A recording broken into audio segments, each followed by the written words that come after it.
अस्सलाम वालेकुम, मैं हूं शाहजेब खानजादा। ऑपोजिशन जमातों ने तवील मुशावरत के बाद बड़े फैसले कर लिए। चेयरमैन सेनेट को हटाया जाएगा, नया चेयरमैन सेनेट लाया जाएगा। इसके अलावा 25 जुलाई को योम सियाह मनाया जाएगा और अवामी राबता मुहिम चलाई जाएगी। इस्तीफों समेत दीगर ऑप्शंस पर तो बात हुई मगर इत्तफाक राय नहीं हो सका। जमीयत उलमा इस्लाम के सरबराह मौलाना फजल रहमान की सदारत में ऑपोजिशन जमातों की ऑल पार्टीज कॉन्फ्रेंस हुई, जिसमें ऑपोजिशन लीडर शहबाज शरीफ, पीपल्स पार्टी के चेयरमैन बिलावल भुट्टो जरदारी, मरियम नवाज शरीफ, असफंदियार वली समेत अहम ऑपोजिशन रहनुमा शरीक हुए।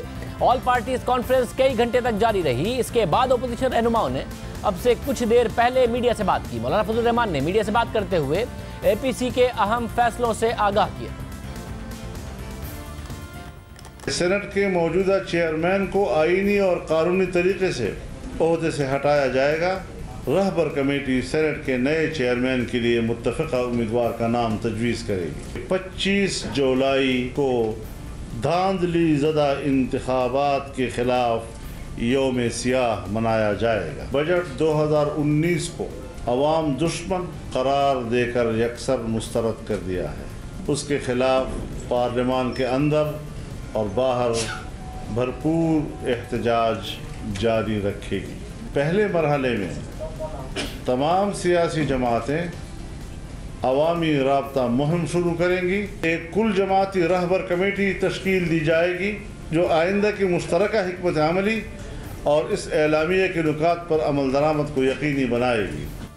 मामला कोई जल्दी हुकूमत के खतरे का लग नहीं रहा। वैसे तो बात कर रहे थे मौलाना फजल रहमान साहब लॉकडाउन की, इस्लामाबाद को लॉकडाउन करने की। मरियम नवाज साहिबा बड़ी अग्रेसिव थी, मगर अब से एक माह बाद एहतजाज होगा, योम सियाह होगा। यानी 25 जुलाई को इलेक्शन हुआ था, उसी दिन योम सियाह मनाया जाएगा। उसके बाद अवामी राबता मुहिम शुरू होगी और फिर फैसले होंगे कि करना क्या है। हमारे साथ इस वक्त राना सनाउल्लाह साहब मौजूद हैं, सदर मुस्लिम लीग नून पंजाब। साथ में हमारे साथ श्री रहमान साहिबा मौजूद होंगी, उनसे भी हम बात करेंगे। राना साहब बहुत शुक्रिया। राना साहब, अब से एक माह बाद, पूरे एक माह बाद योम सियाह, फिर अवामी राबता मुहिम के लिए जलसे, फिर कोई लॉकडाउन की बात कर रहे थे मौलाना फजल रहमान साहब पहले, मगर अब तो वो भी नहीं नजर आ रहा। तो हुकूमत को कोई खतरा नहीं है आप लोगों से? आपने जो आज फैसले किए हैं, आपने एपीसी अपनी कर ली, सिंबॉलिक की अहमियत है उसकी। देखें शाहजेब, यहाँ तक लॉकडाउन का ताल्लुक है, आपके इल्म में है कि हमारी जो ये मूवमेंट या तहरीक थी हुकूमत के ख़िलाफ़, उसमें बुनियादी तौर पे तो ये था कि इलेक्शन में धांधली हुई और उसके बाद जो है ये जिस तरह से कठपुतली हुकूमत और एक इंतकामी एहतसाब। अब ये जो सियासी इशूज़ हैं, इन इशूज़ से पहले एक बहुत बड़ा इशू जो है वो इकॉनमी का आ गया है कि इनकी पॉलिसियों की वजह से मुल्क की इकॉनमी का भट्ठा बैठ गया है। और जो इन्होंने बजट दिया है उसमें इन्होंने रेडी वाले से लेके फैक्ट्री ओनर तक, और फैक्ट्री ओनर से लेके किसान तक, किसान से लेके मज़दूर तक, किसी बंदे को उन्होंने छोड़ा नहीं है। और जब ये 30 जून के बाद इस बजट को इम्प्लीमेंट करने जाएंगे तो अगले 2-3 माह में या 2 माह में जब ये हर बंदे को जो है वो इफ़ेक्ट करेंगे, और लोग पहले ही महंगाई से जितने इफ़ेक्ट हुए हैं, बेरोज़गारी से जितने इफ़ेक्ट हुए हैं, और इनकी जितनी भी अवाम दुश्मन पॉलिसीज़ हैं, तो वहाँ पे एक गालिब ख़्याल ये था कि पॉलिटिकल एजेंडे के ऊपर किसी तहरीक के जो है वो चलाने या लॉकडाउन तक जाने से पहले अगर आवाम की तकालीफ़ का जो है वो ख्याल नहीं रखा जाएगा, आवाम जब इस वक्त मुश्किल में है तो उनके साथ खड़ा नहीं हुआ जाएगा, तो ये फिर ये भी हो सकता है कि फिर पॉलिटिकल पार्टीज़ और पॉलिटिकल लोग जो इरेलेवेंट हो जाए। तो इसलिए अवामी राबता मुहिम जो है वो तमाम पार्टी चलाएंगी, लोगों में मौजूद रहेंगी, और बजट की वजह से जो लोगों के ऊपर मुश्किलात हैं उनमें उनके एहतजाज, उनकी जो फीलिंग्स हैं उसके मुताबिक जो है वो आगे चलेंगी। और हमें लगता ये है कि शायद वो टाइम जब हम ये समझते थे कि जी पहले अवामी राबता होगा, फिर जलसे होंगे और फिर उसके बाद जो है वो कोई अगला कदम होगा, शायद ये इसी दौरान जो है ये लॉकडाउन सिर्फ इस्लामाबाद का नहीं बल्कि किसी दिन पूरे मुल्क का ही हो जाए।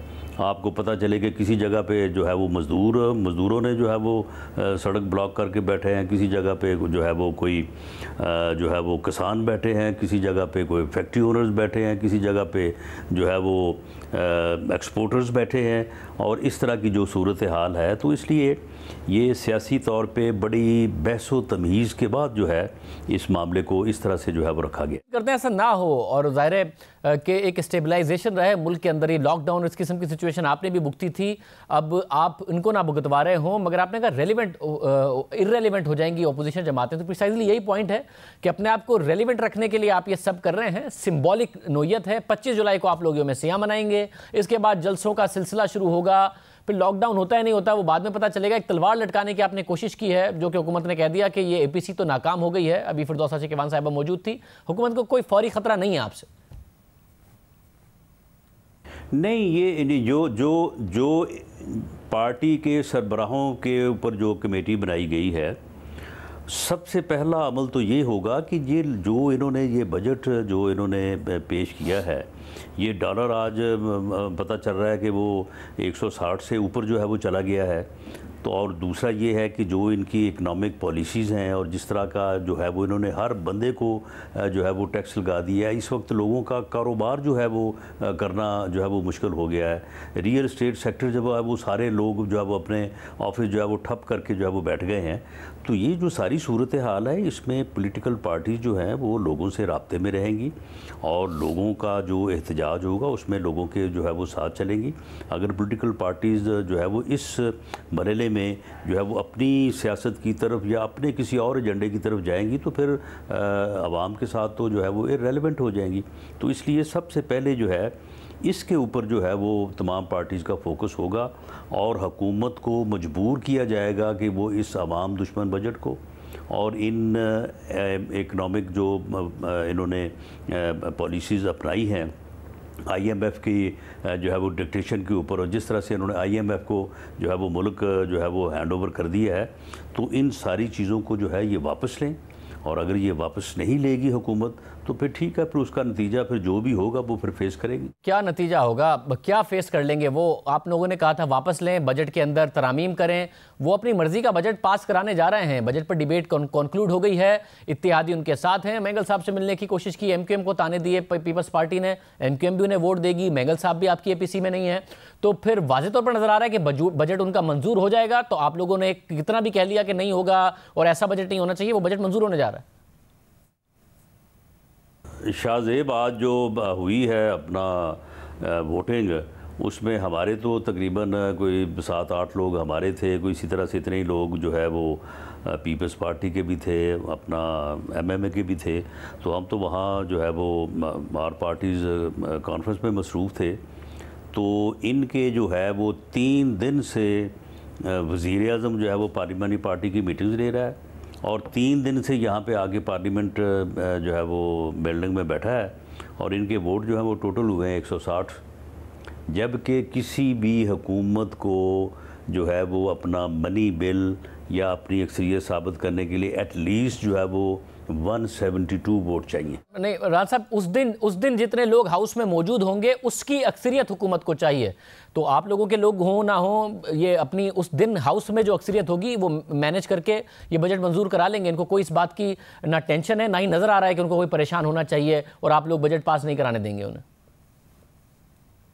वो अपनी जगह पे, लेकिन जब वज़ीर आज़म भी और सारी हुकूमत जो है वो इसके ऊपर ज़ोर लगा रही हो, बंदों को हाज़िर कर रही हो और फिर जो है वो इवन फिगर पे भी ना जा सके, 172 पे भी ना जा सके, तो फिर उस हुकूमत का आप अंदाज़ा लगा लें कि वो कितनी मजबूत है और कितनी कंफर्टेबल। वो तो उस वक्त पता चल जाएगा। बहुत शुक्रिया। रसनौला साहब हमारे साथ मौजूद थे, सीनियर रहनुमा पाकिस्तान पीपल्स पार्टी। शेरी रहमान साहब भी हमारे साथ मौजूद। शेर साहब बहुत शुक्रिया।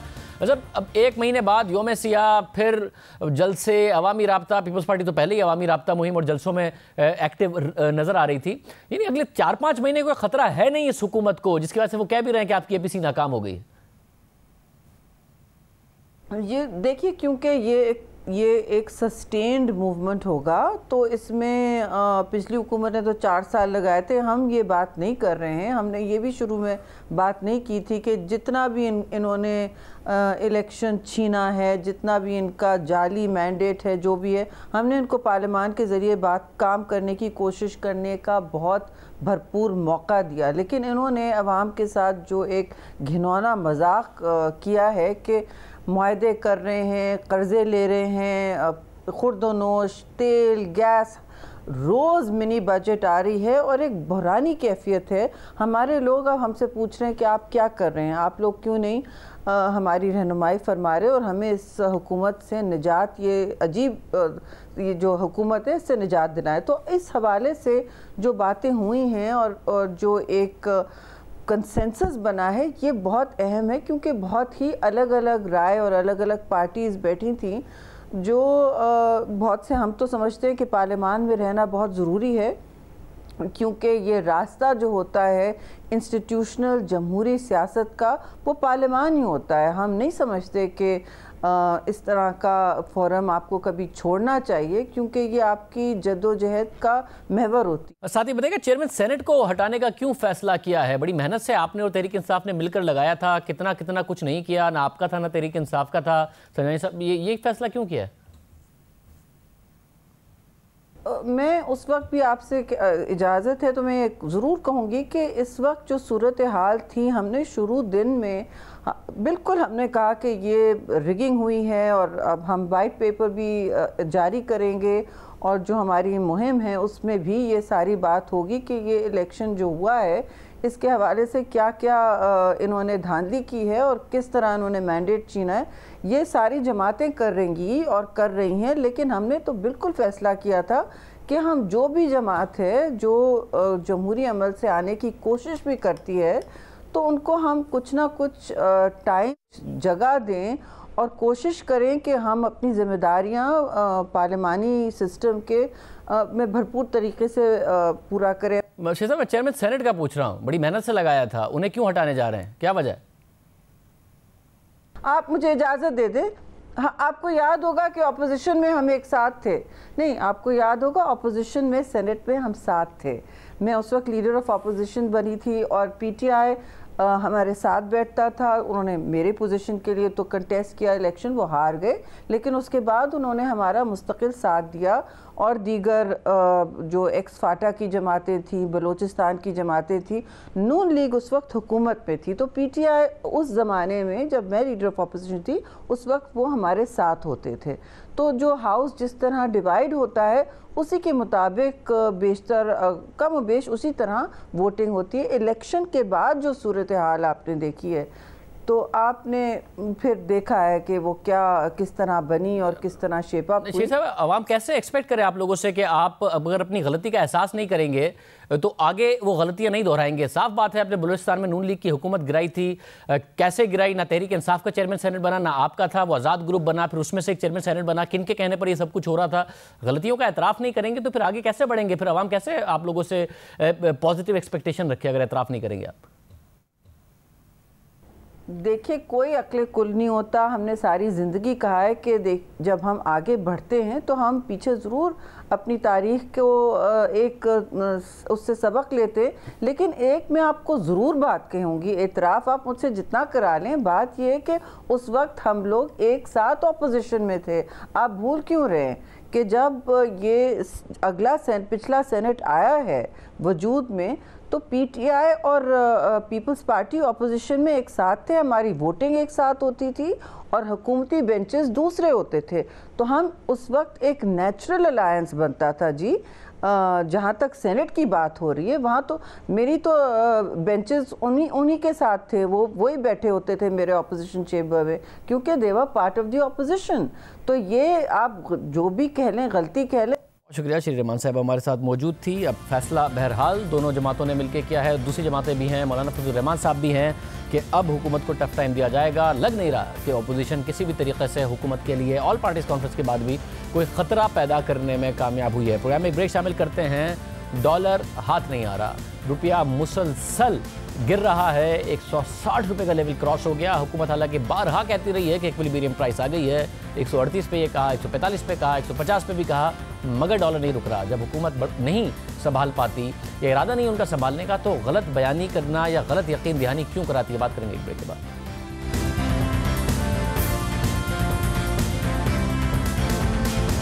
हुकूमत जिस बात को गलत करार देकर उस पर तनकीद कर रही थी, वो बात दुरुस्त साबित हो रही है और हुकूमती दावे गलत साबित हो रहे हैं। रवां साल अप्रैल में यह कहा गया कि डॉलर की कीमत बढ़ेगी और 150 तक जाएगी, मगर हुकूमत ने तरदीद की। ना सिर्फ तरदीद की, बल्कि यह दावा किया गया कि अब डॉलर की कीमत तवाजुन में है, इसलिए परेशान होने की जरूरत नहीं है। मगर अप्रैल से अब तक डॉलर की कीमत में तकरीबन 20 रुपए का इजाफा हो चुका है। हुकूमती दावों के बावजूद मुसलसल डॉलर की कीमत बढ़ रही है। रुपए की कदर में आज तकरीबन 6 रुपए की कमी आई।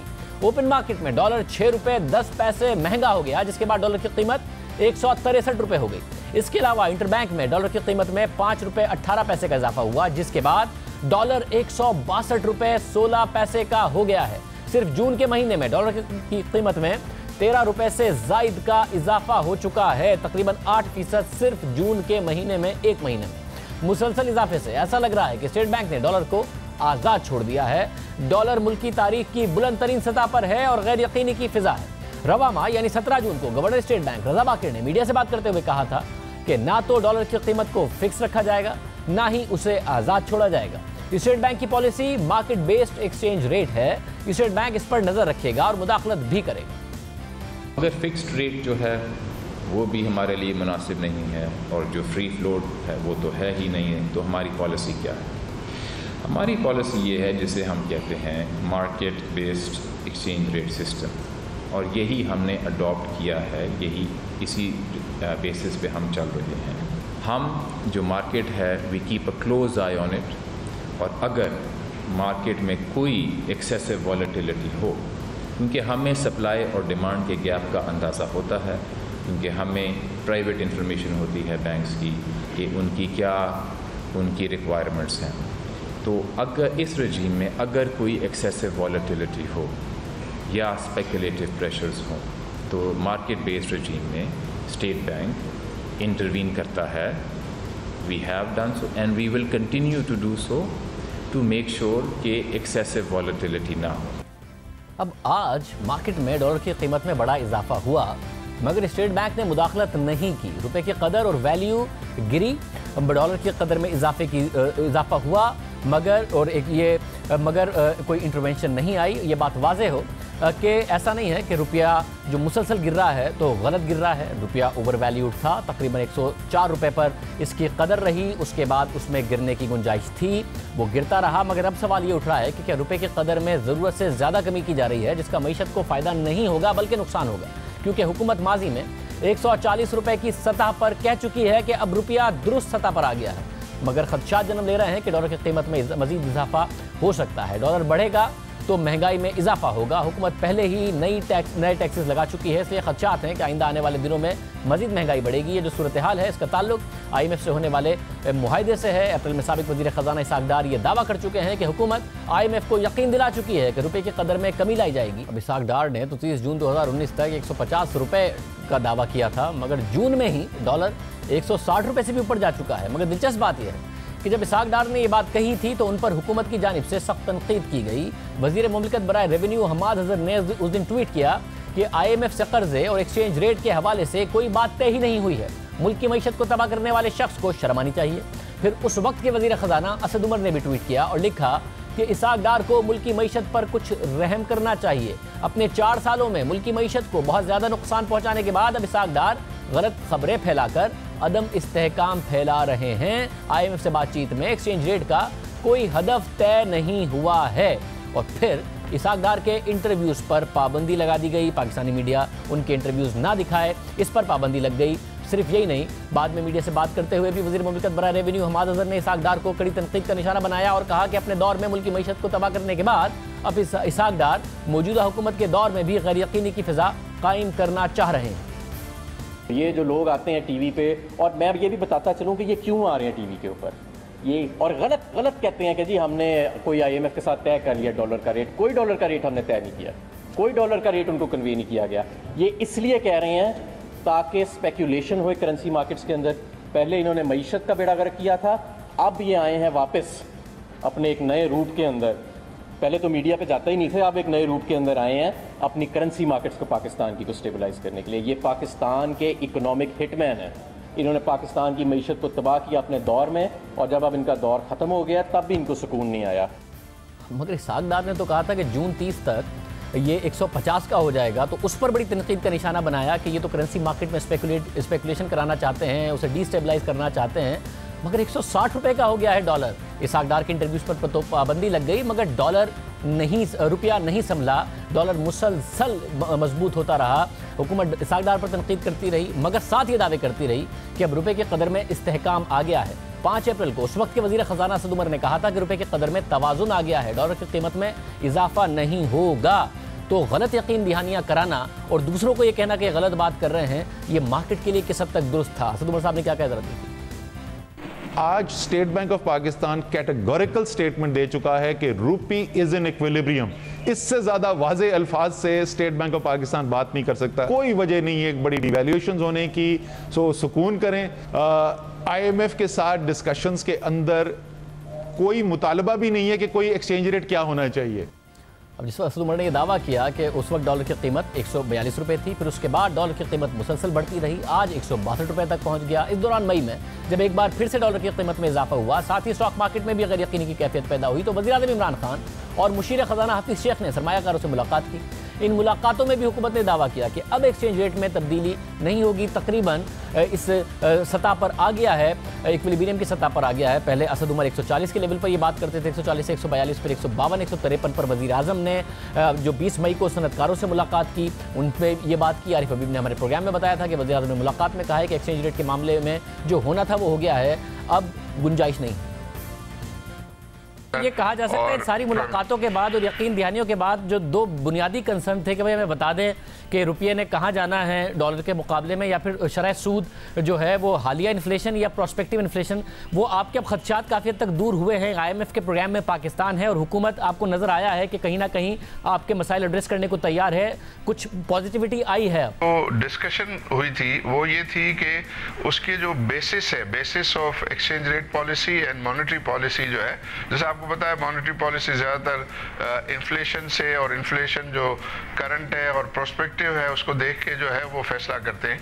तो उस पर ये एश्योरेंस दिया गया कि हम ऑन मेरिट पाकिस्तान की मफाद में जो चीज़ें होंगी उसके मुताबिक हम फैसला करेंगे। इस तरह एक्सचेंज रेट यानी कोई ऐसी गारंटियां नहीं दी जा रही है आपको, जैसे असद उमर साहब ने पिछले महीने कह दिया था कि इक्विलिब्रियम पर है, सुकून करें आप लोग, उसके बाद सुकून का नतीजा ये निकला 8 रुपये और गिर गया। अब ऐसा कुछ नहीं कर रही हुकूमत। जी ऐसी बात नहीं हुई, बट एक स्टेज पे प्राइम मिनिस्टर साहब की जो है ज़बान से ये बात निकली कि उन्होंने कहा कि अब जो एक्सचेंज रेट के सिलसिले में भी जो होना था वो सब्सटेंशियली हो चुका है। तो उसमें उस हद तक तो जो है वो कुछ थोड़ी सी जो है वो इंडिकेशन है, लेकिन आई बिलीव कि जो ज़रूरत इस बात की मेरी नज़र में कि जो इसके रीज़न्स हैं, जो रीज़न्स हैं इतनी सारी जो डिक्लाइन के, उन रीजंस को एड्रेस करना जो है वो बहुत ज़रूरी है ताकि प्रॉपर स्टेबिलिटी जो है वो हम अचीव कर सकें। पहले 142 रुपये की सतह पर असद उमर ने यकीन दहानी कराई कि ये इक्विलिब्रियम पर आ गया है, फिर वज़ीर आज़म ने बाद में 152 रुपये के लेवल पर इशारा दिया कि करेंसी मार्केट में जो होना था वो हो चुका है। मगर इसके बावजूद डॉलर की कीमत मुसलसल बढ़ रही है। डार साहब को कहते थे कि वो गैर यकीनी की सूरत हाल फैला रहे हैं, मगर क्या हुकूमत गलत बयानी कर रही थी ताजिरों से, सनतकारों से, और गलत उनको बता रही थी? हुकूमत का दावा है कि स्टेट बैंक आज़ाद है, वो खुद एक्सचेंज रेट का मामला देख रहा है और हुकूमत का इससे कोई लेना देना नहीं है। मगर तहरीक इंसाफ की हुकूमत में आने के बाद जब डॉलर की कीमत में इजाफा हुआ था तो उस वक्त वज़ीर आज़म इमरान खान ने लाइल्मी का इजहार करते हुए कहा था कि उन्हें डॉलर की कीमत में इजाफे का इल्म TV के जरिए हुआ। हालांकि असद उमर साहब कह चुके थे कि जो डॉलर की कीमत में इजाफा हुआ था उसका स्टेट बैंक और मेरे अलावा सिर्फ वज़ीर आज़म इमरान खान को पता था। मगर वज़ीर आज़म ने यह बात कह दी, फिर साथ में कहा कि उन्होंने स्टेट बैंक को हिदायत की है कि आइंदा इस तरह के फैसले से पहले हुकूमत को आगाह करें। स्टेट बैंक ने यह कहा कि हम पैसे खर्च कर रहे हैं, पहले ही हमारे पास डॉलर्स नहीं है, पहले ही हम बाहर मुल्कों में जाके कोशिश कर रहे हैं कि फॉरेन एक्सचेंज मिले अपने डॉलर को प्रॉप अप करने के लिए, ऊपर से आप डॉलर खर्च कर रहे हैं एक्सचेंज मेंटेन करने के लिए, इसलिए उन्होंने फैसला किया गिराने का उसको। ये मैं मानता हूं कि इस वक्त इसकी वजह से एक फजा हो जाती है कि जी अनसर्टेनिटी है। ये कह रहे हैं आप स्टेट बैंक ने गिराया डॉलर? जी स्टेट बैंक ऑटोनमस है ना। अच्छा, मुझे तो नहीं पता था। अगर मुझे होता तो मैं उनको शायद कहता और तरह करें, शायद डिले करके करें, स्टैगर कर दें, लेकिन खैर स्टेट बैंक ने किया। हमने इसके बाद हमने मैसेज भिजवाई है कि आगे से ये आपने करना है, तो एक छोटा सा ग्रुप हमें पता होना चाहिए कि आप क्या करने जा रहे हैं ताकि हम अपनी इनपुट दे सकें। ये दोनों दफ़ा मैं आपको यकीन दिला रहा हूं कि मुझे न्यूज़ के ऊपर पता चला रुपया गिरा है। अब उस वक्त कह रहे थे खुद मुख्तार है, हालांकि असद उमर साहब कह रहे थे वज़ीर आज़म को पता था, वज़ीर आज़म कह रहे थे स्टेट बैंक खुद मुख्तार है, मगर अब हमने कहा है कि अब हमें आपने बताना है। मगर डॉलर की कीमत में मुसलसल इजाफा हो रहा है, तो क्या हुकूमत की रजामंदी से हो रहा है, उन्हें बताकर हो रहा है? मारूफ सनअतकार आरिफ हबीब साहब हमारे साथ मौजूद। आरिफ हबीब साहब बहुत शुक्रिया। आरिफ साहब, आप लोगों को आपने बताया था कि वज़ीर आज़म ने कहा है कि अब तकरीबन इस सतह पर आ गया कि अब गुंजाइश नहीं है रुपए की मजीद गिरने की, मगर उसके बाद 10 से 11 रुपए और गिर गया है। आज इतनी स्पेकुलेशन हुई है, ज़ाहिर है रुपए को गिरना तो था, रुपया ओवर वैल्यूड था, मगर अब सवाल ये पैदा हो रहा है कि क्या ज़्यादा गिर गया है अब इससे ऊपर गिरने का कोई फ़ायदा नहीं है मईशत को, बल्कि नुकसान है। आप किस तरह देख रहे हैं इसको? आई थिंक बहुत ज़्यादा हो गया है, और मैं तो समझता हूँ कि ये गवर्नमेंट जो है, हुकूमत जो है, वो ख़ुदकुशी पे उतरी हुई है। इससे जो इनको पॉलिटिकल नुकसानात होने हैं, आई थिंक उसका तो शायद उनको अंदाज़ा नहीं है, क्योंकि इतना जो है वो डिवैल्यूएशन करके जो इन्फ्लेशन बढ़ेगा, महंगाई बढ़ेगी, इंटरेस्ट रेट और जो है वो बढ़ेंगे, और ये जो यूटिलिटी प्राइसेस वगैरह को ये बढ़ा रहे हैं, मैं समझता हूँ कि वो भी नाकाफ़ी हो जाएगा अगर इस तरह जो है वो डिवैल्यूएशन और इतनी तेज़ी से डिवैल्यू करना। मुझे तो कोई उसका फ़ायदा जो है वो नज़र नहीं आता। एक्सपोर्ट आप देखते हैं, नंबर्स हमारी जो है वो वहीं के वहीं खड़े हुए हैं, ज़रा सा भी जो है वो कोई एक्सपोर्ट में जो है वो इजाफा नहीं हुआ, और इंपोर्ट में भी जो कमी हुई है शाहज़ेब भाई, वो तो आई थिंक मशीनरी में कम हुआ है, ऑटोमोबाइल में कम हुआ है, आई थिंक उसके और दीगर रीज़न्स भी हैं। तो मतलब ये है कि इसका कोई फ़ायदा अगर कोई थ्योरी में हो तो हो, लेकिन प्रैक्टिकली तो वो कोई चीज़ ऐसी नज़र नहीं आ रही, और मैं समझता हूँ ये तो हुकूमत की अपनी मुश्किलात को बढ़ाने वाली। मगर ज़ाहिर है मुश्किल जो फैसले होते हैं उनका सियासी नुकसान तो होता ही है, और बड़ा बदकिस्मती रही है पाकिस्तान में कि सियासी नुकसान को बचाने के लिए मुश्किल फैसले नहीं किए गए। अब अगर ये हुकूमत मुश्किल फैसले कर रही है तो अच्छी बात है, मगर आप ये कह रहे हैं कि जो डिवैल्यूएशन हो रही है इसका सियासी नुकसान तो हो ही रहा है, मगर मुआशी फ़ायदा भी कोई नहीं हो रहा है इस वक्त, और इसका मुआशी नुकसान ही हो रहा है। जी, इसीलिए इसको हम मुनासिब नहीं समझते कि इसका कोई इकोनॉमिक फ़ायदा हमें तो नज़र नहीं आता, बल्कि हम जब पिछले 25 साल के डेटा को सिमुलेट करते हैं तो उसमें भी हमने कोई कोरिलेशन तो देखा नहीं है कि डिवैल्यूएशन का कोरिलेशन हमारी एक्सपोर्ट इंक्रीज़ पाकिस्तान में देखा गया हो।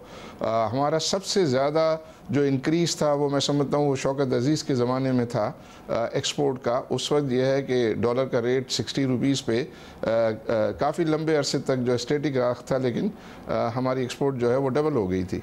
तो उसका इकोनॉमिक फ़ायदा नज़र नहीं आ रहा, इसीलिए हम समझते हैं कि ये हुकूमत जो है वो बड़ा रिस्क ले रही है। बस अब ये बताइएगा कि पहले असद उमर साहब ने आप लोगों से कहा 140 रुपये पर इक्विलिब्रियम है, फिर वज़ीर आज़म ने कहा 150-151 पे कि अब कम गुंजाइश है, अब यहाँ से नहीं नज़र आता, फिर स्टेट बैंक के गवर्नर ने बहरहाल कहा कि भाई हम इसको जो है वो मार्केट फोर्सेस पर छोड़ेंगे और जहाँ पर हमें स्पेकुलेशन लगेगा इंटरवीन करेंगे। तो आज जब गिरा है और बुरी तरीके से गिरा है तो इंटरवेंशन नहीं आई, तो इसका मतलब है कि ये सब कुछ जेन्युइन है जो हो रहा है। आपको लगता है कि हुकूमत ने आप लोगों से गलत बयानी की थी, पहले असद उमर साहब ने फिर वज़ीर आज़म ने, या जेन्युइनली इनको पता ही नहीं है कि हो क्या रहा है, इनको समझ में नहीं आ रहा इस वक्त क्या हो रहा है?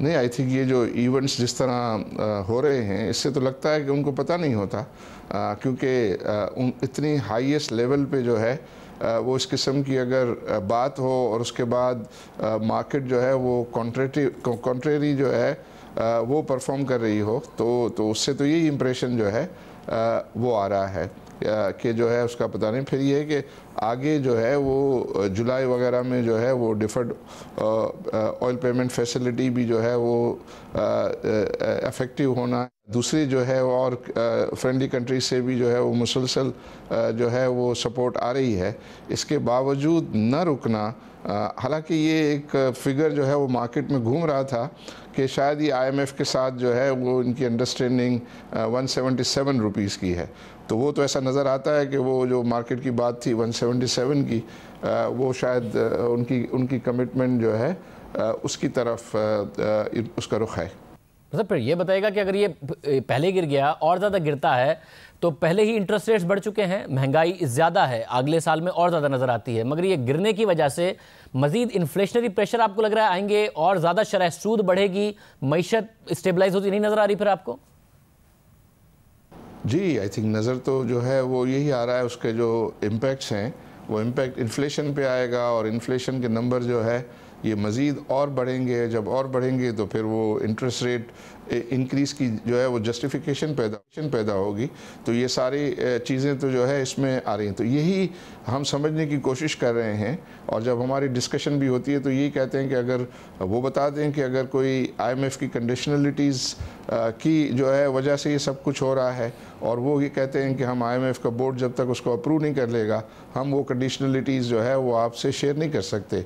तो इस वक्त जो है वो मार्केट इसी अनसर्टेनिटी में है कि ये सारे जो फैसले हो रहे हैं क्या उसके इकोनॉमिक रीजंस की वजह से हो रहे हैं या ये IMF की कंडीशनलिटीज़ की जो है वो वजह से हो रहा है। क्योंकि वो लोग जो इस बात पे जो है जिनका यकीन था कि ये सब IMF कंडीशनलिटी पे हो रहे हैं तो वो राइट जा रहे हैं, और जो बाकी सब चीज़ें नंबर्स और मेरिट और रैशनैलिटी को जो है जिन्होंने देखा है तो वो आई बिलीव कि उतने राइट नहीं गए। बहुत शुक्रिया। आरिफ हबीब साहब हमारे साथ मौजूद थे, मायूस हैं और उनका ख्याल है कि हुकूमत को इस वक्त नहीं समझ में आ रहा कि क्या करना है। 53 रन 55 बॉल्स, बाबर आजम बड़ी क्लासी इनिंग्स खेल रहे हैं। हारिस सुहेल एक दफ़ा फिर कंट्रीब्यूट कर रहे हैं, हफीज़ के एक गैर जिम्मेदार शॉट के लिए और फिर पार्ट टाइम बॉलर के हाथों आउट हो गए हैं। मेरे साथ रज़ाक भाई, यूसुफ भाई और सिक्कू भाई मौजूद हैं। आप तीनों का बहुत शुक्रिया। मैं लाइव शो कर रहा था, आपके मज़े आ रहे थे, मैच देख रहे थे, इसलिए मैंने कहा कि आप लोगों को यहीं बुला लूं और आप मेरे साथ सफ़र करें, मैच ना देखें। यूसुफ भाई, लग रहा है कि बाबर आजम की बड़ी स्टेबिलिटी की इनिंग्स है। मुझे याद नहीं है कि चेज़ में इतना अच्छा बाबर आजम स्टेबिलिटी के साथ खेले और हारिस सुहेल फिर कॉन्ट्रीब्यूट कर रहे हैं। हफीज़ फिर पार्ट टाइम बॉलर के हाथों तीसरी दफ़ा आउट हो गए हैं। लग रहा है हम जीतने जा रहे हैं। बिस्मिल्लाहिर्रहमानिर्रहीम। बहुत ज़बरदस्त बैटिंग की है बाबर आजम ने और हारिस सुहेल ने अच्छा चिप इन किया है, साथ सपोर्ट दे रहा है और मैच को क्लोज ले गए हैं, विकेट नहीं गिरने दी। उन चांसेस भी हैं, बाबर आजम का कैच ड्रॉप हुआ, उन्होंने एक बीट हुए, बैट के पास से गया है, सारी चीज़ें होती रही हैं। लेकिन एक चीज़ जो है काफ़ी दिनों से नज़र आ रही है कि अल्लाह की मदद आना शुरू हो गई है, क्योंकि हमारी कौम पे जब वो सर से पानी गुजर जाता है तो फिर दुआएं करना शुरू होती है, अमाल करना शुरू होती है, तो वो चीज़ें नज़र आना शुरू हो गई हैं। इंग्लैंड हारना शुरू हो गई है, हमारी जो है लक साथ देना शुरू हो गई है, इंग्लैंड की साथ नहीं दे रही। तो मेरा ख्याल है कि हमारे काफ़ी चांसेस बन गए हैं सेमीफाइनल में जाने के। आज बॉलिंग जो कर दी पाकिस्तान ने, टॉप क्लास बॉलिंग की है, शाहीन अफरीदी ने ज़बरदस्त बॉलिंग की है। बाकी भी मैं समझता हूँ कि बाद में विकेट जितना अच्छा होता जा रहा था उसके बावजूद इतने रन्स नहीं खाए हमने कि मैच से बाहर हो जाते। हालांकि विकेट काफ़ी अच्छा हो गया था फास्ट बॉलर के अगेंस्ट। स्पिनर जो है उन्होंने थोड़ा सा डिसअपॉइंट किया, हफीज़ और इमाद का बॉल टर्न नहीं हुआ जितना बॉल इसका सेंटनर का टर्न हो रहा था। अगर उनका भी होता तो हो सकता है कि इतने रन्स भी ना बनते उनके। रज़ाक भाई, आप भी समझते हैं कि 5 हमने आउट कर लिए थे, उसके बाद अगर न्यूजीलैंड ने स्कोर बनाया है तो वो इसलिए कि पिच बड़ा आसान हो गया था, ऐसा नहीं कि हमारे बॉलर्स ने कोई डिसअपॉइंट किया हो। और साथ में बैटिंग आपको लग रहा है बड़ी जिम्मेदारी से और अच्छी बैटिंग आज की है हारिस सुहेल और फिर बाबर आजम बहुत अच्छा खेल रहे हैं। नहीं, डेफिनेटली देखिए बॉलिंग पाकिस्तान ने जिस तरह कर दी है, शहनशाह अफरीदी ने मैं समझता हूँ बहुत आउट क्लास बॉलिंग की, और जिस तरह उसने 3 आउट कर दिए तो उनकी जो स्ट्रेंथ थी वो उनको डैमेज किया गया। और ठीक है, जब आप बैटिंग कर रहे होते हैं तो सम टाइम कुछ हिस्सा आपकी फेवर में जाता है, कुछ अगेंस्ट जाता है, पर 237 स्कोर फिर भी न्यूजीलैंड ने कर लेना बड़ा अच्छा उनकी फाइट बैक किया। और उसके बाद जिस तरह बाबर आजम खेल रहे हैं और हारिस उन्होंने खेल रहे हैं, बहुत ही आउटस्टैंडिंग बैटिंग कर रहे हैं और लुक लाइक टीम नज़र आ रही है कि कोई टीम एफर्ट कर रही है और ज़बरदस्त मोमेंटम ही पाकिस्तान की फेवर में जाई जा रहा है और बड़ा अच्छा साइन है पाकिस्तान के लिए इंशाल्लाह सेमीफाइनल में पहुंचने के लिए। सिक्कू भाई, एक तो मेरा सिक्स्थ सेंस कह रहा है आपको जानते हुए कि आपने हफीज़ पर कुछ ना कुछ कमेंट करना है तो वो तो कीजिएगा, मगर अभी फिर 2 चौके मारे हैं, 100 के करीब चले गए हैं बाबर आजम, 88 रन 106 बॉलों पे, क्या कहेंगे? देखिए, शुक्र है कि ये मैच जिता रहे हैं हमें। मुझे हमेशा से इनसे ये शिकायत रही है कि बहुत अच्छा खेलते हैं मगर मैच की फिनिशिंग नहीं देते, मगर आज लग रहा है कि ये मैच फिनिश करके जा रहे हैं। और हमने मुझसे जब इससे पहले इनिंग शुरू होने से सवाल किया गया था कि क्या कोई मैं बैटिंग ऑर्डर में तब्दीली करनी चाहिए, हमें क्या करना चाहिए, तो मेरा तो एक ही जवाब था कि भाई 238 भी नहीं करेंगे तो फिर क्या करेंगे।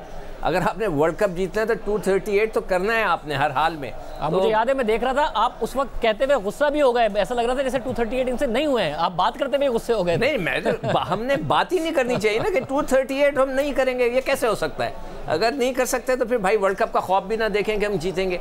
तो मुझे खुशी है कि इन्होंने कवर कर लिया, बहुत अच्छा किया। और न्यूजीलैंड की तो सब बॉडी लैंग्वेज गिर चुकी है, उनको पता है वो तो क्वालिफाई कर ही गए, तो उनको इतनी फिक्र नहीं है। तो अब वो अपना जो है रूटीन में चल रहे हैं। तो जो हफीज़ की आप बात करें, मैं समझता हूँ कि अगर वो जिस तरह की वो बैटिंग कर रहे हैं और जो इनको कहा गया था कि जी ये एक्सपीरियंस 250 मैच बला बला बला, तो अब अगर वो इस तरह के बॉलर से आउट हो रहे हैं कि जो पार्ट टाइम बॉलर्स हैं, तो इससे बेहतर है कि उनको ड्रॉप करके किसी और को खिला लिया जाए। स्पिनिंग की जगह हम ये कर सकते हैं कि या तो फिर इमाद वसीम को ड्रॉप करके हम उसको आसिफ को अंदर कर लें। तो हमें कुछ ना कुछ और एक करना पड़ेगा, बैटिंग थोड़ी सी बढ़ जाए तो कोई मुज़ायका नहीं है। मगर यूसुफ भाई, बहुत हफीज़ की ऐसा नहीं है कि इनिंग्स आकर वो स्लो कर देते हो या प्रेशर आ जाता हो, कॉन्फिडेंस से खेलते हैं। शॉट सिलेक्शन अच्छा है, आज बीट हो रहे थे मगर उसके बावजूद शॉट सिलेक्शन अच्छा था, रन रेट नहीं गिरने देते। मगर फिर एक पार्ट टाइम बॉलर पर, वैसे तो पार्ट टाइम बॉलर पर प्रेशर डालना चाहिए, मगर कोई ऐसा शॉट खेल के आउट हो जाते हैं जो लग ही नहीं रहा होता कि छक्का मारने के लिए। कहते हैं तीसरी दफ़ा किया है हफीज़ ने। देखिए, मुझे ऐसा लगता है कि जैसे ये स्पिनर्स को लूटना चाहते हैं, कि जैसे स्पिनर आते हैं इनकी कोशिश होती है कि ज़्यादा से ज़्यादा रन उन पे बना लें। अगर ये नॉर्मल लेके चलें, सिंगल और बीच में वो गंदा बॉल कर दे, उस पर वो बाउंड्री ले लें, वो करें तो इनके लिए ज़्यादा फ़ायदा है। लेकिन ये कोशिश करते हैं कि 1-2 ओवर में उनके 20-25 रन बना के अपने 50 बन जाए। इसको ज़रा उन्हें अपनी सोच को बदलना होगा और प्रॉपर क्रिकेट शॉटें खेलनी पड़ेंगी। जब नॉर्मल खेल रहा होता है, कुछ ठीक खेल रहा होता है, कोई मसला नहीं होता, आज बहुत बीट हुए हैं, लकी रहे हैं, लेकिन जब आप कोशिश कर रहे होते हैं तो फिर मदद भी आती है। जब आप लूटने की कोशिश करते हैं तो फिर देखें आप पार्ट टाइम से भी आउट हो जाते हैं, फुल टॉस पे भी आउट हो सकते हैं। आज भी कोई बॉल इतना अच्छा नहीं था, अगर उसको आराम से खेलते रहते, 1-1, 2-2 करते रहते जैसे इन दोनों ने किया है, मिस भी हुए हैं लेकिन लगे रहे। अब एंड ऑफ द डे उनको वो रिवार्ड मिला है, 100 के करीब है, 150 के करीब है। तो थोड़ा सा उन्हें विकेट पे ठहरना पड़ेगा, चाहे बहुत ही हलवा बॉलर भी आए तो उनकी रिस्पेक्ट करें, आराम से लें उनसे रन। और रज़ाक भाई, आप क्योंकि हसन अली के हामी थे शाहिनशाह अफरीदी की जगह, मुझे लगता है उन तक बात पहुंच गई। आपको साबित करने के लिए आज बड़ी अच्छी बॉलिंग की। आपको लग रहा है कि कहीं ना कहीं उसने रीड किया है कि मैं क्या गलतियां कर रहा हूं, समझा है और उसके बाद सही बॉल को पिच करने की आज कोशिश की है, क्योंकि वो यही नहीं लग रहा था कि शाहीन अफरीदी यही नहीं डिटरमिन कर पा रहे कि बॉल करानी मैंने कहा है। नहीं शाहज़ेब भाई, मैंने ये कह रहा था अगर आप चेंज करना चाहते हैं तो बात चल रही थी हसनैन को खिलाने की, तो मैं कहा अगर आपने चेंज करना है तो हसन अली खिलाएं, वरना अनचेंज ठीक है। कोई विनिंग कम्बिनेशन को तोड़ना नहीं चाहिए। और ये प्रूफ किया उन्होंने, ये था कि आज पाकिस्तान की लक बड़ा साथ दिया, टॉस भी हार गए, उन्होंने पहले बैटिंग करने का फैसला किया और जिस तरह बॉल थोड़ा सीम हुआ है और स्विंग मिली है थोड़ी बहुत, तो बड़ा अनप्लेबल हो रहा था। और न्यूजीलैंड की टीम भी स्ट्रगल कर रही थी। हालांकि नॉर्मल ऐसी कंडीशन के होम जब खेलते हैं तो हर मैच में इनकी ऐसी कंडीशन होती है, वो सीम भी हो रहा होता है, स्विंग भी हो रहा होता है, गीली के ट्रैक्स भी होते हैं, ग्रास भी होता है, तो उनको कोई प्रॉब्लम नहीं होती। तो यहाँ पे उनको बड़ी स्ट्रगल हुई और शहनशाह अफरीदी को क्रेडिट देना चाहिए कि जिस तरह उसने बॉलिंग की है, आउटस्टैंडिंग बॉलिंग की है और उसने प्रूव किया कि उसको जो पहले मैचों में नहीं खिलाया गया उसको खिलाना चाहिए था। और शिकू भाई, रना बॉल हो गया था, तकरीबन 90 रन चाहिए थे, 90 बॉल्स पर 88 रन, 88 बॉल्स पर। अब ज़रा तेज़ करके 34 रन 45 बॉल्स पर, तो बड़ा स्टेबलाइज करने में कामयाब हो गए बाबर आजम और हारिस सुहेल। नहीं देखिए, it was very simple equation कि 238 जो है वो 250 से भी कम हो गया ना। आपने सिर्फ 50 ओवर पूरे खेलने थे।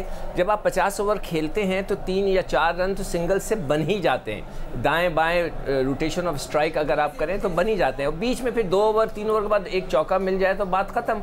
जब आपका रन बनने लगते हैं दूसरी टीम पर वैसे ही प्रेशर आने लगता है, उनकी बॉडी लैंग्वेज गिर जाती है, उनको पता लगता है कि जैसे अभी आप देख लें न्यूजीलैंडर, वो न्यूजीलैंडर ही नज़र नहीं आ रहे, उन्होंने फील्ड भी ऊपर ले लिए, चौके खा रहे, छक्के खा रहे। अब वो अपने प्लेयरों को इंजर्ड नहीं करना चाह रहे। अब जो मेन बॉलर्स हैं उनसे बॉल नहीं करा रहे, सिर्फ इसीलिए कि उनको किसी को इंजरी ना हो जाए, इसलिए कि आगे मैचेस उनके इंपॉर्टेंट हैं। तो आपने सिर्फ उस पूरे 50 ओवर की एक प्रॉपर क्रिकेट खेलनी थी, एक अच्छी क्रिकेट खेलनी थी, बेसिक्स वाली, कि आप बेसिक क्रिकेट खेलें, इसमें कोई एडवेंचरस होने की ज़रूरत नहीं है। आप आराम से मैच जीतने थे, वो जीत रहे हैं। और अगर हफीज़ खड़े होते आज, अभी उनके 100 होने वाले होते, थोड़ा सा खामखी के लिए, जैसे यूसुफ बिल्कुल सही कह रहे हैं, आप नोट कीजिएगा जब भी स्पिनर आता है या नॉन रेगुलर आता है वो उस पर झपटा मारते हैं कि मैं जल्दी से रन्स कर लूँ, वो उनको नहीं करना चाहिए। अंडे खाए वो मुर्गी खाने के चक्कर में पड़े अंडे खाने चाहिए। मैंने वो पीटने का तो सुना था, यूसुफ भाई का जो टर्म अच्छा हो गया था, लूटने का सोचते हैं कि लूट लूँ बस इसको मैं। यूसुफ भाई मगर जाहिर है ये बात तय थी और सब कह रहे थे कि भाई आपसे चेज़ नहीं होता तो आप पहले बैटिंग किया करें, और जैसा आप कह रहे हैं कि बाद में 5 आउट होने के बाद पिच आसान हो गया, तो पाकिस्तान ने बॉलिंग बुरी नहीं की बल्कि पिच आसान हो गया था, तो फिर अच्छा ही नहीं हो गया कि पाकिस्तान ने आज टॉस नहीं जीता और पहले बैटिंग नहीं की? बिल्कुल, अगर वो सरफराज भी कह रहा था मैं टॉस जीता तो मैं बैटिंग करता, लेकिन ये चीज़ है कि हमारे पास स्पिनर ज़्यादा थे। अगर इन तीनों के टर्न होना शुरू हो जाते पाकिस्तानी बॉलर्स के, तो इस विकेट पे 200 रन करना मुश्किल हो था, क्योंकि न्यूजीलैंडर स्पिन को इतना अच्छा नहीं खेलते, इतनी आसानी से हिट भी नहीं लगनी थी, क्योंकि दूसरी इनिंग होती है, विकेट हाथ में रखने का भी प्रेशर होता है, तो 200 रन भी मुश्किल हो जाते हैं। लेकिन अच्छा हुआ टॉस हार गया, क्योंकि फिर बातें होती हैं जी टॉस जीत के बैटिंग क्यों नहीं की, बॉलिंग क्यों नहीं की, तो उससे अच्छा बंदा टॉस ही हार जाए। तो ये आज सरफराज के लिए ये बहुत बेहतर हुआ कि वो टॉस हार गया। और रज़ाक आप भी समझते हैं रज़ाक भाई, क्योंकि ज़ाहिर है एक इंडिया से पहले मैच में वज़ीर-ए-आज़म ने भी ट्वीट कर दिया और कप्तान पे प्रेशर पड़ गया, फिर सब कह रहे हैं कि भाई आपसे नहीं चेज़ होता तो आप पहले बैटिंग ही क्या करें, तो ये एक प्रेशर पड़ गया है अब सरफराज के ऊपर कि टॉस जीत गए तो बस बैटिंग ही करनी है, अगर फील्डिंग कर ली और हार गए तो फिर वही होगा कि क्यों की थी। नहीं देखें, जब भी कोई टीम मैच जीती है तो उसमें कॉन्फिडेंस बिल्ड होता है। जैसे पाकिस्तान ने साउथ अफ्रीका के खिलाफ मैच जीता तो उसके बाद एक नया कॉन्फिडेंस प्लेयरों में आता है, विनिंग कॉम्बिनेशन का विनिंग कॉन्फिडेंस आता है कि जी कि हमने जीतना है, और टीम भी चेंजिंग होने की इतनी मीटिंग्स भी नहीं होती। जैसे ऑस्ट्रेलिया के खिलाफ हम जीता हुआ मैच हारे तो उसका इम्पैक्ट जो है वो इंडिया के मैच में पड़ा, जिसकी वजह से पाकिस्तान वो मैच हारा। तो यही क्रिकेट की एक खूबसूरती है, क्रिकेट में ये अक्सर होता है, और जिस तरह पाकिस्तान अब खेल रही है ये एक विनिंग कॉम्बिनेशन के साथ जाई जा रही है, और दूसरी टीमों को भी पता चल रहा है कि पाकिस्तान बहुत अच्छा खेल रही है, स्पेशली बॉलिंग में बहुत अच्छा परफॉर्म कर रही है। जब बॉलर्स आपके मेन आउट करना शुरू कर देते हैं तो बड़ी बड़ी टीमें गिरना शुरू हो जाती हैं। तो यही वजह है, जो पहले मैचों में जो हुआ है हमारे मेन बॉलरों ने विकेट नहीं ली, जो हमारे स्ट्राइक बॉलरों ने विकेट नहीं ली, तो अब वो मोमेंटम शुरू हो चुका है हुआ है। अब शाहीन अफरीदी जो कि पहले मैचों में नहीं खेले गए वो दोबारा आए हैं, अब जब वो विकेट लेने शुरू कर दे तो जो अब मेन आपके स्ट्राइक बॉलर होते हैं उनको भी होता है कि हमने विकेट लेनी है, तो ये बड़ा अच्छा साइन होता है, अच्छी टीम के लिए बड़ा अच्छा है। बॉलर अपनी जॉब करें, बैट्समैन अपनी जॉब करें, फील्डर अपनी जॉब करें, तो राइट कॉम्बिनेशन टू विन। ये सिक्कू भाई बड़ी अहम बात की है रज़ाक भाई ने कि जब हार रहे थे तो लग रहा था आसान कैचेस भी नहीं हो रहे हैं, फिर बॉलर्स की भी लाइन लेंथ नहीं ठीक हो रही थी, सिर्फ आमिर ही ठीक बॉल कर रहे थे। जब अचानक एक विनिंग कॉम्बिनेशन बनाए तो आपको लग रहा है कि कॉन्फिडेंस आ गया है, आज कैचेस भी अच्छे पकड़े हैं, फिर आमिर के साथ दूसरों ने अच्छी बॉलिंग कर ली, आमिर का आज कह लें कि बुरा दिन था बट अच्छी बॉलिंग कर ली, तो एक कॉम्बिनेशन बन गया। देखिए हमेशा ऐसे ही होता है, जब आप जीत रहे होते हैं आपकी बॉडी लैंग्वेज सही हो जाती है, आप चढ़ जाते हैं। मगर आप शाहजेब जितने भी अभी पिछले दिनों मैचेस हुए हैं जिसमें इंग्लैंड हारा है या दूसरी टीमें हारी हैं और जीती हैं, आप ये देखें कि शुरू में आउट होना बहुत ज़रूरी है। अगर आपके नए बॉलर शुरू के अंदर 50-60 रन के अंदर 3 आउट करते हैं किसी भी टीम के, वो टीम बैठ जाती है। इंग्लैंड के साथ ये हुआ, इंग्लैंड ने जो है ऑस्ट्रेलिया के आउट नहीं किए, उनके 123 रन की पार्टनरशिप लगी, मगर वो 53 पे 3 हो गए, 4 हो गए, वो हार गए। तो शुरू में जो नए बॉल के बॉलर्स हैं उनका आउट करना बहुत ज़्यादा इंपॉर्टेंट है। If you want to win a match, आपके जो इनिशियल बॉलर्स हैं नए बॉल पे आपको 3 आउट करके दे दें, दूसरी टीम बैठ जाती है, फिर वो सर्वाइवल पे चली जाती है। बहुत शुक्रिया सिक्कू भाई, बहुत शुक्रिया यूसुफ भाई और रज़ाक भाई। अब पाकिस्तान जीत 31 रन 36 बॉलों पर 3 ही आउट हैं। हारिस सोहेल ने आज फिर ज़बरदस्त किरदार अदा किया और बाबर आजम एक नज़र आ रहा है कि बहुत स्टेबिलिटी के साथ जो ऊपर तनकीद उतनी तेज़ उतना अच्छा नहीं कर सकते, आज कर रहे हैं। पाकिस्तान जीत जाएगा और फिर इंशाल्लाह सेमीफाइनल में भी पहुंच जाएगा और वर्ल्ड कप भी जीतेगा। इजाज़त दीजिए, अल्लाह हाफ़िज़।